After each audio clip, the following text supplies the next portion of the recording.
Which NFL division has the most talent? In this video, I break down the NFC East, the roster talent between the Redskins, the Cowboys, the Eagles, and the Giants, and give you their all-division team for 2020. But before I dive into my NFC East roster, make sure that you do spike the like button, subscribe to the Bottom Line View for more NFL videos just like this, and of course, comment your opinion below. Let me know who you believe should be on the all NFC East team going into 2020. Kicking it off with the quarterback position, it is a two-quarterback race between the Eagles' Carson Wentz and the Cowboys' Dak Prescott. I think the one piece that I can say is the separation between Wentz and Dak on the field is their ability without the receivers, without the talent around them. And from what I've seen throughout their short careers, I would give that to Carson Wentz. I think Carson Wentz right now has the ability to carry a football team, and I just have not been able to see that from Dak Prescott yet in his career.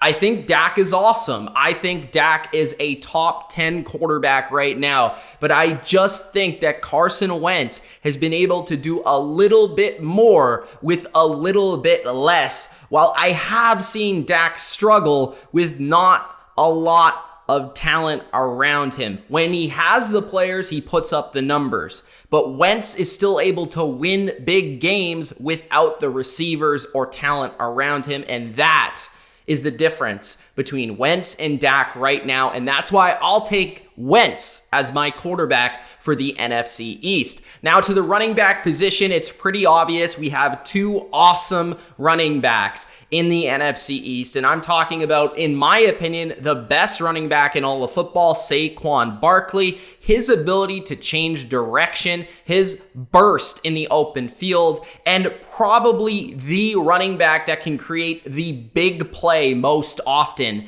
That is Saquon Barkley. Not to mention, he's a fantastic receiver. You couple him with Ezekiel Elliott of the Cowboys, who is maybe the best inside the tackles runner in the league. He is just a workhorse back. He's powerful. He's deceptively fast as well in the open field. And these two are the best combo that any division has to offer. You move to the wide receiver and tight end positions, starting off with Amari Cooper. Amari Cooper is awesome. I think Amari Cooper is honestly underrated for his ability to run routes, his next level speed and deep ball ability. And you've seen how much better Dak Prescott has been with Cooper since he's gotten to Dallas. And to me, that is the true indication of a really good number one receiver. With his partner in crime, Michael Gallup. That's my second pick for the wide receiver in the NFC East. Gallup is another guy that, yes, he plays for the Cowboys, but not enough people talk about him. Last year, he was really productive when he was on the field. He did miss a stretch of games last year in 2019, but I expect an even bigger jump in 2020. Of course, they brought in CeeDee Lamb, but Gallup's another guy with great downfield speed and downfield ability. He's a pretty good route runner, not at Cooper's level, but he's getting there. He's still very young and developing, but he has the skills to be an upper echelon target. And then my number 3 receiver in the NFC East is Terry McLaurin.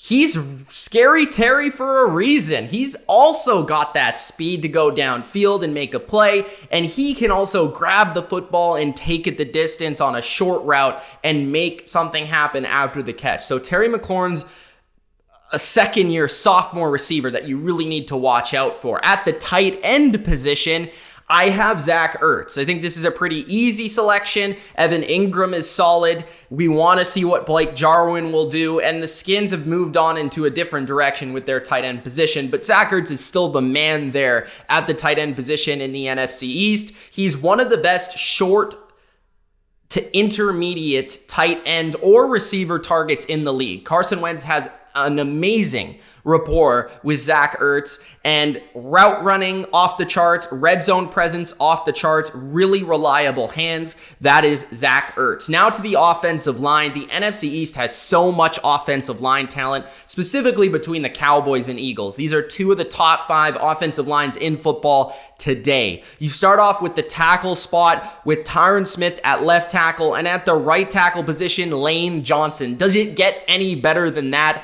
I'm not sure. Lane Johnson is one of the most athletic tackles I've ever seen in the NFL, period. Tyron Smith is just a mammoth of a man. He's super strong, but also deceptively athletic, and he's been doing it for a very long time. Both of these guys have been elite for many seasons now.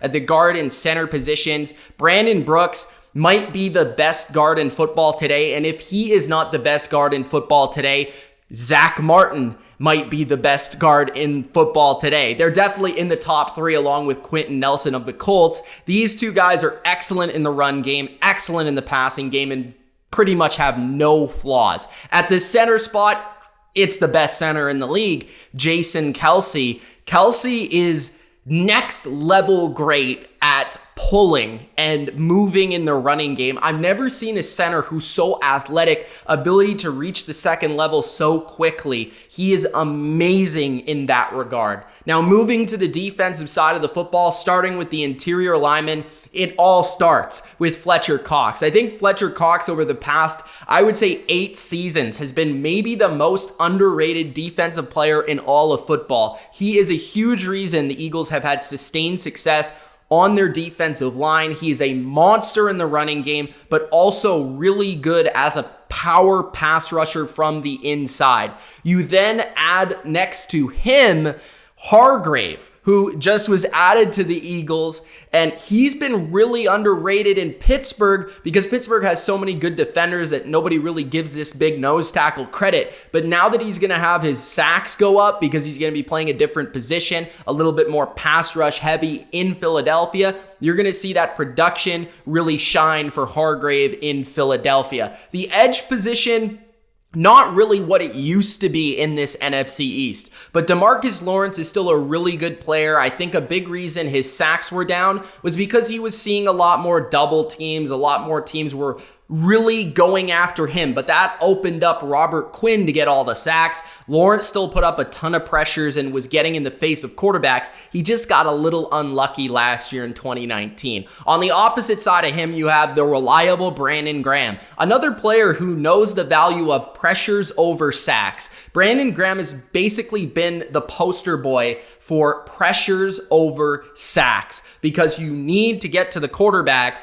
but sacks aren't everything. Moving to the linebacker position, it's a pair of Cowboys. I did say that Van Der Esch was overrated, but I still feel he's the second best linebacker in this division, and I do think he had a little bit of a sophomore slump with some injuries, but he'll be able to bounce back going forward. He's so athletic, and he'll only get better with experience. Jalen Smith is one of the best linebackers in the game. Run support, coverage, athleticism really doesn't matter. He's been spectacular since getting to the Cowboys. You move to the secondary now, starting off at the corner position. Darius Slay is a new arrival from Detroit in Philadelphia. He will be their shutdown corner. He excels in man end zone. He is incredible at breaking up passes and getting his hands on the football. Interceptions. Slay is a playmaker. The opposite corner is now Chidobe Awuzie. I think this guy is the guy that people need to put some more respect on his name. I know that Byron Jones left the Cowboys, but Awuzie was really good last year, and a lot of people are sleeping on his talent. He also can excel in both areas, man and zone coverage. Now, the DB position, I went with Kendall Fuller. He's also a new arrival, just like Darius Slay, this time to the Redskins. He's going back to Washington, where he first excelled as a slot corner. He was amazing as a safety in the playoffs for the Chiefs, moving from corner to safety last year because they needed to switch up their secondary to be successful. And Fuller, I really like his skill set because he can play outside, he could play inside, he could play safety, he could play a variety of spots. That's the perfect player you want as your third corner or your third DB. And then at the safety position, this is perhaps the weakest position for the NFC East. I have Clinton-Dix at the free safety position. He is known for getting his hands on the ball, making plays on the ball, interceptions, making a big play at the right time, and he's just very solid in coverage. Smart player. At the strong safety position, Landon Collins might be a little bit overrated in terms of his coverage ability, but he's certainly not overrated in terms of his run support. He's still an excellent in-box safety, and in the right role, he excels. He is the best strong safety in this division. The head coach for Team NFC East, I think there's no question. It has to be Doug Peterson. Now, McCarthy has been added to this division, but in terms of recent success, Doug Peterson with the Super Bowl victory, multiple playoff appearances, he just finds a way to motivate his players, and I really respect him for the way that he calls the game. Defensive coordinator, I went with the new arrival, Ron Rivera, who's now the new head coach in Washington. But as you know, he excels on the defensive side of the football. And then the OC, I went with Kellen Moore. I think Kellen Moore had an excellent first season in Dallas, leading the Cowboys to #1 offense in the league statistically. I believe that he can do even more in 2020. At kicker, I went with Elliott of the Eagles. He has great range. He is very consistent, very clutch throughout his career. I like him at the kicker spot. Punter, I'm going to go with Tress Way of the Redskins. He's been very, very good, kind of underrated, younger punter, but you should keep an eye out on him. And the kick returner,